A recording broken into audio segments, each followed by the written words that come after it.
नमस्कार, मैं हूं देवांशु। आप देख रहे हैं न्यूज़ फोन से। बिहार में महागठबंधन के अंदर कल कोऑर्डिनेशन कमेटी जो है वो बना दी गई है। महागठबंधन के अंदर कोऑर्डिनेशन कमेटी की मांग जो है वो अरसे से होती रही है और इसे टाला जाता रहा है, लेकिन अब महागठबंधन के अंदर जो दल हैं वह उनके बीच सामंजस्य हो, इसके लिए कोऑर्डिनेशन कमेटी जो है वो बाज़ाब्ता बना दी गई है और कल प्रेस कॉन्फ्रेंस कर इसका ऐलान जो है वो महागठबंधन की तरफ से कर दिया गया है। सवाल ये कि जिसकी मांग अरसे से की जा रही थी, उस मांग को एक तरह से टाला जा रहा था और अचानक ऐन वक्त पर प्रेस कॉन्फ्रेंस बुलाई जाती है और ये ऐलान कर दिया जाता है कि महागठबंधन के अंदर कोऑर्डिनेशन कमेटी जो है वो बना दी गई है। तो ऐसा क्या हुआ है महागठबंधन के अंदर जो अचानक कोऑर्डिनेशन कमेटी जो है वो बना दी गई है? क्या जो दल हैं महागठबंधन के अंदर उनके बीच सामंजस्य की कमी होती जा रही है और इसी सामंजस्य को सटीक बैठाने के लिए या सही तरीके से बैठाने के लिए कोऑर्डिनेशन कमेटी अब बनाई गई है? और दूसरा सवाल यह है कि जो कोऑर्डिनेशन कमेटी बनाई गई है वो कितना कारगर और कितना असरदार होगी? बिहार की राजनीति में इन दिनों सियासी हलचल है और राजधानी पटना में विपक्षी दलों की बैठक होने वाली है। बिहार के मुख्यमंत्री नीतीश कुमार विपक्षी एकता की कवायद में जुटे हैं। उससे पहले पटना में एक ऐसी बैठक हुई जिसकी चर्चा शुरू हो गई। जी हां, आरजेडी कार्यालय में हुई इस बैठक के कई मायने निकाले जा रहे हैं। आइए आपको बताते हैं कि इस बैठक में क्या क्या हुआ। बिहार की धरती से केंद्र में परिवर्तन के लिए विपक्षी एकता की कवायद शुरू हुई है। लोकसभा चुनाव में 2024 में बीजेपी को परास्त करने के लिए विपक्षी दलों की बैठक 12 जून को पटना में होगी। इससे पूर्व सरकार के मुख्य घटक दल के तौर पर आरजेडी कार्यालय में एक बैठक का आयोजन किया गया। इस बैठक के बाद बाकायदा नेताओं ने मीडिया से बातचीत की। आरजेडी कार्यालय में हुई इस बैठक को लेकर सियासी जानकार कई तरह की बातें जो है ना वो कह रहे हैं। कहीं से ये भी चर्चा शुरू हो गई कि अब बिहार का ताज तेजस्वी को मिलने वाला है, इसलिए हलचल तेज हो गई। जानकारों ने यह भी बताया कि आनन फानन में बुलाई गई इस बैठक का मकसद सियासी है।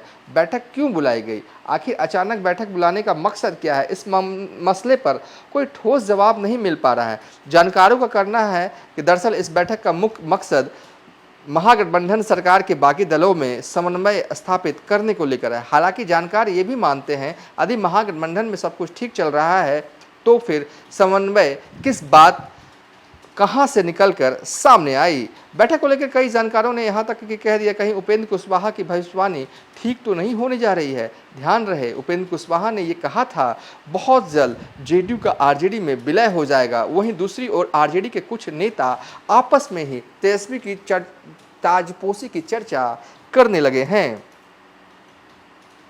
बैठक को लेकर जितनी मुंह उतनी बातें शुरू हो गई है। बैठक में जगदानंद सिंह, उमेश कुशवाहा दोनों नेता शामिल रहे। बाकी घटक दलों के नेता भी इस बैठक में शामिल रहे। इस बैठक से पहले जानकारों ने नीतीश के उस बयान को भी याद दिलाया जिसमें यह कहा गया था आने वाले दिनों में सब कुछ तेजस्वी यादव ही देखेंगे। हालांकि बैठक में ऐसी कोई बात निकलकर सामने नहीं आई।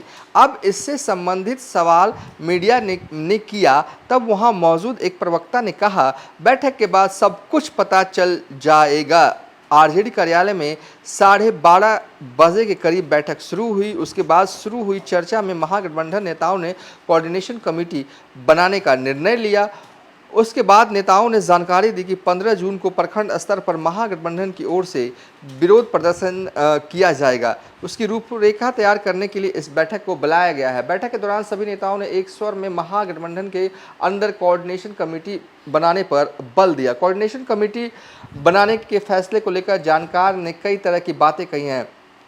कई मामलों में जेडीयू और आरजेडी के नेता आपस में भिड़ते रहे हैं। उन्होंने कहा कि पूर्व में सुधाकर और शिक्षा मंत्री चंद्रशेखर सिंह ने जो किया उसे लेकर अभी तक दोनों दलों के बीच तल्खी बनी हुई है।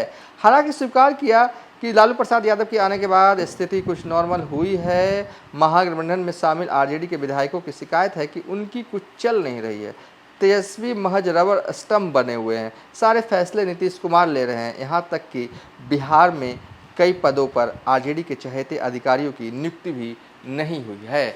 बहरहाल हो जो भी महागठबंधन में कोऑर्डिनेशन कमेटी जो है वो बना दी गई है। कोऑर्डिनेशन कमेटी मुख्य तौर पर इसलिए बनाया गया है कि जो महागठबंधन में शामिल दल है उनके बीच जो है वो सामंजस्य या कहें कि तालमेल जो है वो बैठाया जा सके। कई बार देखा गया है कि महागठबंधन के जो लीडरान हैं वो आपसी दलों में ही जो है वो तीखी बयानबाजी करना शुरू कर देते हैं और इन्हीं सब चीज़ों से बचने के लिए और ये दिखे सियासी रूप से कि महागठबंधन इंटैक्ट है, इसलिए कोऑर्डिनेशन कमेटी जो है वो बनाई गई है।